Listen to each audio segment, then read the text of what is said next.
कभी सोचा है, अगर वेद ही न हो तो ब्रह्मांड को कौन चलाएगा? धर्म कैसे बचेगा? एक समय ऐसा भी आया था जब सृष्टि से ज्ञान ही गायब हो गया था, क्योंकि असुरों ने वेदों की चोरी कर ली थी। और तब हुआ एक रहस्यमयी अवतार, घोड़े के मुख वाला देव, भगवान हयग्रीव।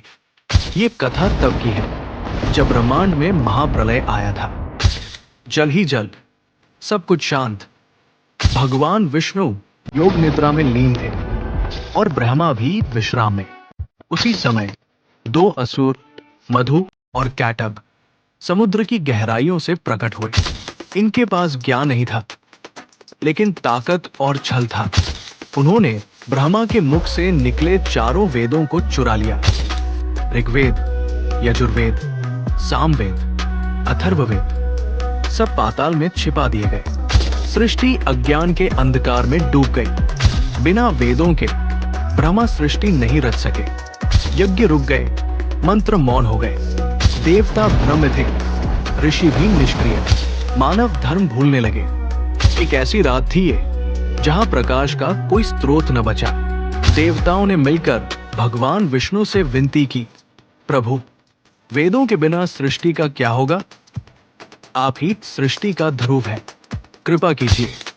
तभी ब्रह्मांड में एक दिव्य आभा फैली और एक रहस्यमयी रूप प्रकट हुआ।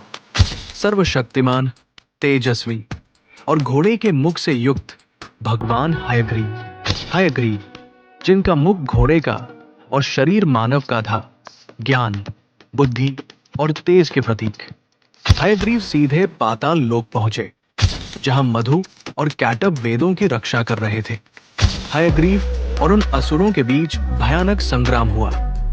वेद मंत्रों की ध्वनि और अस्त्र शस्त्र की टक्कर। अंधकार बनाम प्रकाश, अज्ञान बनाम परम ज्ञान। अंततः हयग्रीव ने दोनों असुरों का संहार किया और वेदों को पुनः ब्रह्मा को सौंपा। आज भी कहा जाता है, जहां कहीं भी सच्चे मन से वेद पाठ होता है, हयग्रीव की अदृश्य उपस्थिति वहां होती है। दक्षिण भारत में आज भी भगवान हयग्रीव की पूजा होती है, विद्या, स्मृति और ब्रह्म ज्ञान के देवता के रूप में। घोड़े के मुख वाला ये दिव्य रूप हमें याद दिलाता है कि ज्ञान ही सृष्टि की सबसे बड़ी शक्ति है।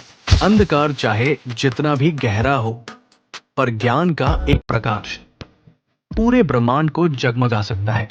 यह है भगवान हयग्रीव की कथा, एक अवतार जो केवल रक्षा के लिए नहीं, ज्ञान की पुनर्स्थापना के लिए प्रकट हुआ।